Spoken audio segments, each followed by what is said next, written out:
To sides of a triangle are 10 centimetre and 5 centimetre in length. तो ये हमारा triangle है और इसका एक साइड जिसको मैं ए मान लेता हूँ ये है 10 सेंटीमीटर और जो दूसरा साइड है वो भी गिवन है 5 centimetre. All right, and the length of median to the third side is 6.5। देखो थर्ड साइड गिवन नहीं है, बट इस थर्ड साइड पे जो मीडियन ड्रॉ किया गया है इस मीडियन का लेंथ गिवन है कितना, 6.5 सेंटीमीटर। ठीक है, थर्ड साइड का लेंथ मुझे नहीं पता, थर्ड साइड का लेंथ मुझे नहीं पता। If the area of the triangle is 6√p, find the value of p। देखो बात एरिया की हो रही है तो हमें हर हाल में इस ट्रायंगल का एरिया निकालना पड़ेगा, और एरिया निकालने के लिए मुझे पता है हम यूज़ करेंगे half of base into height, right. लेकिन यहाँ पर हाइट की तो बात ही नहीं हो रही है, तो इसलिए हम सोचेंगे हीरोन्स फार्मूला के बारे में। और वैसे भी मुझे ट्रायंगल का 2 साइड पता है, अगर मैं तीसरा साइड भी निकाल पाऊँ तो मैं ईजिली इस ट्रायंगल का एरिया निकाल पाऊँगा। बट ये तीसरा साइड मिलेगा कैसे, उसके लिए हमें इस मीडियन की हेल्प चाहिए। तो चलिए स्टार्ट करेंगे। देखो पिछले लेक्चर में मैंने आपको बताया था ट्रायंगल के 3 मीडियंस होते हैं और हम सभी 3 मीडियंस का लेंथ निकाल सकते हैं। बट चलो अगर मैं इस मीडियन के लेंथ को मान के चलो MC बोल देता हूँ, तो मुझे बताओ MC यानी length of the median drawn from this vertex, यानी ये जो मीडियन है इस मीडियन का लेंथ मैं कैसे निकालूंगा। तो फॉर्मूला हमने आपको बताया था half of square root, right. अब याद करने का तरीका बताया था कि मैं जिस मीडियन का लेंथ निकाल रहा हूँ उसका जो एडजेसेंट साइड है, राइट, उसके ट्वाइस का स्क्वायर किया जाता है। तो क्या फॉर्मूला बनेगा, twice of A square plus twice of B square और माइनस जो अपोजिट साइड है ना इस वर्टेक्स के उसका स्क्वायर, तो माइनस C स्क्वायर। अब जानते हो मुझे ना इस मीडियन का लेंथ पता है, ये जो MC है इस मीडियन का लेंथ मुझे पता है 6.5 और इज इक्वल टू हो जाएगा half of, right, square root of, समझो 2 इंटू A मेरा 10 है तो ये हो जाएगा 10 का स्क्वायर प्लस 2 इंटू 5 का स्क्वायर और माइनस का C स्क्वायर। ऐसा करते हैं दोनों तरफ 2 से मल्टीप्लाई कर दो, तो मैं इधर भी 2 से, या आप ऐसा करो ना ये 2 देखो डिवीजन में है, इधर लेके आओगे ना तो मल्टीप्लाई हो जाएगा, जो मन करे ना सो करो। तो ये हो जाएगा हमारा 6.5 इंटू 2 और इज इक्वल टू मेरा बन जाएगा स्क्वायर रूट ऑफ, ये मेरा बनेगा 200 और ये हो जाएगा कितना 5 का स्क्वायर 25 इंटू 2 50 और minus C square. All right, अब देखो मैं दोनों तरफ स्क्वायर कर देता हूँ, इधर भी यानी LHS में भी और RHS में भी हमने दोनों तरफ स्क्वायर कर दिया।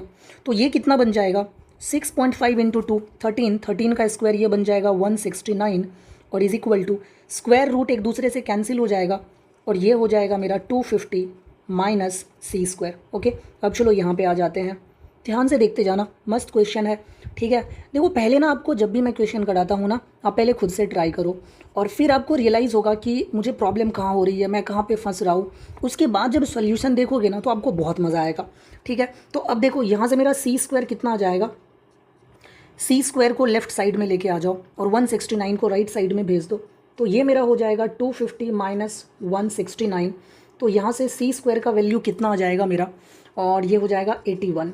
अब जब स्क्वायर को भेजोगे तो स्क्वायर रूट बनेगा, तो C का वैल्यू मेरा निकल के आ जाएगा square root of 81 that is 9। तो देखो ये थर्ड साइड का लेंथ भी मुझे मिल गया 9 सेंटीमीटर। अब जब मुझे ट्रायंगल का सभी 3 साइड पता है तो क्या मैं ट्रायंगल का एरिया निकाल सकता हूँ? जी हाँ, तो चलो अब हम निकालते हैं ट्रायंगल का एरिया। अब देखो एरिया निकालने के लिए ना सबसे पहले आपको for area of triangle, area निकालने के लिए सबसे पहले आपको S निकालना पड़ेगा। S that is semi perimeter, और ये क्या होता है A plus B plus C divided by 2।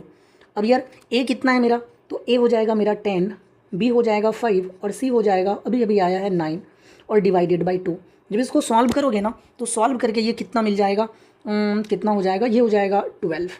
ठीक है, अब जब हमको S मिल गया तो फाइनली निकलेगा area of triangle. Alright, area of triangle क्या फॉर्मूला होता है, square root of S into S minus A, S minus B और S माइनस C। तो चलो बढ़ जाते हैं आगे, तो ये हो गया मेरा स्क्वायर रूट ऑफ, ठीक है, S कितना आ चुका है 12 टाइम्स 12 माइनस A कितना है 10 है इंटू 12 माइनस 5 और ये मेरा हो जाएगा इंटू 12 माइनस 9। ठीक है जी, तो देखो अब ये कितना हो जाएगा, स्क्वायर रूट ऑफ, ठीक, ये हो गया मेरा 12 इंटू 12 से 10 जाएगा ये 2, फिर ये माइनस करो तो 12 से 5 जाएगा तो 7, सही है ना, और ये मेरा हो जाएगा कितना 3। ओके, अब चलो ध्यान से देखो, अब देखो ये कितना हो गया मेरा, क्या मैं 12 को लिख सकता हूँ, मुझे बताओ, क्या मैं ये जो 12 है मेरा, मैं इस 12 को लिख सकता हूँ 4 इंटू 3, सॉरी, क्या मैं 12 को लिख सकता हूँ 4 इंटू 3 इंटू 2 इंटू 7 इंटू 3। देखो 4 से 2 बाहर आ जाएगा, 4 से 2 बाहर आ जाएगा, यहाँ 3 का भी पेयर तो 3 भी स्क्वायर रूट से बाहर, बट ये बेचारा ये दोनों अंदर में ही बचा रह जाएगा, यानी स्क्वायर रूट ऑफ 2 इंटू 7 14, तो ये मेरा आ गया 6 रूट 14।